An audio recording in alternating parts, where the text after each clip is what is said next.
तीन बहनों की लालची भाभी। करिश्मा, रेशमा और मनीषा तीन बहनें हैं। उनका एक भाई भी है, मयंक। मयंक अपनी बहनों को बहुत प्यार करता है, लेकिन मयंक की पत्नी सविता इस मामले में मयंक से बिल्कुल ही अलग है। वो अपनी ननदों का जितना बुरा कर सकती है उतना बुरा करती ही रहती है और अपनी ननदों पर हुक्म भी चलाती है। करिश्मा, करिश्मा, तुमने अभी तक नाश्ता नहीं बनाया? तुम्हारे भैया को ऑफिस जाने में देर हो रही है। हाँ भाभी, बस अभी बनाती हूँ। करिश्मा, तुम ये ढीलापन छोड़ दो। कल को पराये घर जाना है। वहाँ अगर तुम इस तरह से काम करोगी तो लोग क्या कहेंगे कि माँ ने और भाभी ने कुछ सिखाया नहीं। और तुम्हारी दोनों बहनें कहाँ हैं? रेशमा मार्केट गई है और मनीषा सो रही है। क्या? सुबह के 8 बज रहे हैं और ये महारानी अभी भी सो रही है? ये कहते हुए सविता अपनी सास दुर्गा देवी के पास जाती है। माँ जी, देख रही हो अपनी बेटियों के तौर तरीके? क्या हुआ बहू, सुबह सुबह क्या कर दिया मेरी बेटियों ने? अरे एक तो अभी अभी उठकर किचन में गई है, दूसरी सुबह सुबह बाहर चली गई और तीसरी अभी तक सो रही है। क्या करूं मैं इन तीनों का? मैं तो परेशान हो गई हूँ। जा जाकर उठा उसे और रेशमा से मैं बात करती हूँ। सविता सीधा मनीषा के कमरे में जाती है और उससे कहती है, महारानी जल्दी उठो, सूरज सर पर आ गया है। भाभी थोड़ी देर और सोने दो ना, मैं रात को लेट सोई थी। वो क्या ना, यूनिट टेस्ट चल रहे हैं। शराफत से उठती है या नहीं, या फिर पानी की भरी बाल्टी डालूं तेरे ऊपर? नहीं नहीं भाभी, मुझे बिस्तर में नहीं नहाना, उठती हूँ मैं। मनीषा जल्दी से उठकर बाथरूम में चली जाती है। सभी आराम से बैठकर नाश्ता कर रहे होते कि तभी रेशमा बाजार से हाथ में सामान लिए आ जाती है। रेशमा को देखते ही सविता उस पर बरस पड़ती है। लो, आ गई महारानी। ऐसा भी क्या सामान लाना था जो सुबह आंख मलते ही बाजार की तरफ रवाना हो गई? भाभी, कल आप ही तो चीख रही थी कि घर का सारा सामान मुझे ही लाना पड़ता है, घर में किसी को भी किसी काम से कोई लेना देना नहीं है। अब मैं बाजार जाकर सामान ले आई तो आपको इस बात से भी तकलीफ हो रही है? देख रही हो माँ जी, अपनी बेटी की जुबान कैंची से भी तेज चलती है। और मयंक, आप तो कुछ कहेंगे नहीं अपनी लाडली बहन को। रेशमा, अपनी भाभी से ऐसे बात नहीं करते। चलो माफी मांगो। भैया, मैं क्यों माफी मांगू? आप भाभी से बोलिए ना कि हम पर कम हुक्म चलाया करे।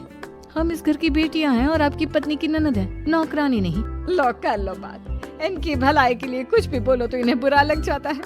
इस घर में यही इज्जत है मेरी। देख लो माँ जी, आपकी बेटी किस लहजे में मुझसे बात कर रही है। सविता वहाँ से चली जाती है। मयंक को बहुत गुस्सा आता है, वो भी वहाँ से चला जाता है। फिर करिश्मा रेशमा को समझाती है, रेशमा, तुम्हें भाभी से माफी मांग लेनी चाहिए थी ना। लेकिन दीदी, मैंने कुछ किया ही नहीं, तो मैं माफी क्यों मांगू? हाँ करिश्मा दीदी, रेशमा दीदी जैसे ही घर में आई भाभी ही उन पर चिल्ला रही थी। हाँ, मैं मानती हूँ कि गलती भाभी की थी। मैं तो इसलिए बोल रही हूँ कि भाभी ने माँ को तो पूरी तरह अपने वश में कर लिया है। वो हमारी बात सुनती ही नहीं। मयंक भैया हमारे लिए हमेशा खड़े रहते हैं, इसलिए उनकी बात का मान तो तुम्हें रखना चाहिए था ना।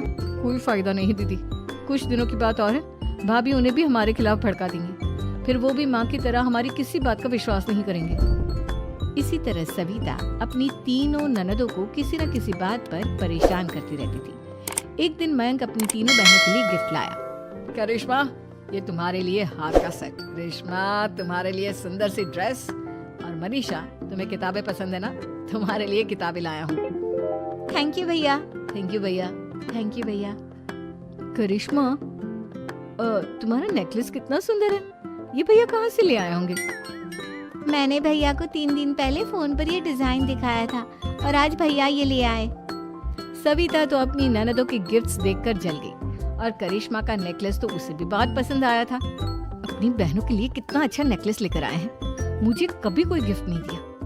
मैं आज ही ये हार चुरा लूं। रात में सविता करिश्मा का हार चुरा लेती है और इसी तरह उसे अपनी ननदों की जो भी चीज अच्छी लगती वो उसे मांगती नहीं, बल्कि रात के अंधेरे में चुरा लेती। इसी तरह दिन बीतते गए और सविता ने मयंक के दिल में भी उसकी बहनों के लिए नफरत पैदा कर दी। एक दिन मयंक ने करिश्मा और रेशमा के लिए रिश्ता देखा और ये बात उसने घर में सबको बताई। माँ, करिश्मा और रेशमा के लिए बहुत अच्छा रिश्ता आया है। वो लोग कल इन्हें देखने आ रहे हैं। आप और सविता मिलकर सारी तैयारी कर लेना। ये सुनकर करिश्मा और रेशमा खुश हो जाती हैं, लेकिन सविता सोचती है, अगर इन दोनों बहनों की शादी हो गई तो घर और बाहर का काम कौन करेगा? मनीषा तो एक नंबर की कामचोर है, उससे तो किसी बात की उम्मीद लगाना ही बेकार है। मुझे इस शादी को रोकना होगा। अगले दिन सभी लड़के वालों के स्वागत की तैयारी करने में लगे होते हैं। तभी मयंक अपनी बहनों से आकर कहता है, तैयार हो गई तुम दोनों? देखो दोनों लड़के बहुत अच्छे हैं, मैं कोई कसर नहीं छोड़ना चाहता, इसलिए तुम उनके सामने अच्छे से बिहेव करना और अपनी भाभी से लड़ने मत लग जाना। करिश्मा, तुम वो नेकलेस पहन लो ना जो मैं तुम्हारे लिए लाया था। भैया मैं बहुत देर से वो नेकलेस ढूंढ रही हूँ, लेकिन मुझे मिल ही नहीं रहा। क्या तुमने नेकलेस खो दिया? तुम्हें पता भी है वो कितना महंगा था? तुम कोई काम ढंग से नहीं कर सकती। मयंक गुस्से में वहां से चला जाता है। थोड़ी देर बाद लड़के वाले भी आ जाते हैं। वो दोनों बहनों को पसंद कर लेते हैं और रिश्ता पक्का हो जाता है। लेकिन सविता के दिमाग में तो कुछ और ही खिचड़ी पक रही थी। वो पंडित जी के पास करिश्मा की कुंडली लेकर जाती है और उन्हें पैसे देकर करिश्मा की कुंडली बदलवा देती है। जब लड़के वालों के पास करिश्मा की कुंडली जाती है तो वो दुर्गा को फोन करते हैं। बहन जी, हमने करिश्मा की कुंडली अपने पंडित जी को दिखाई थी।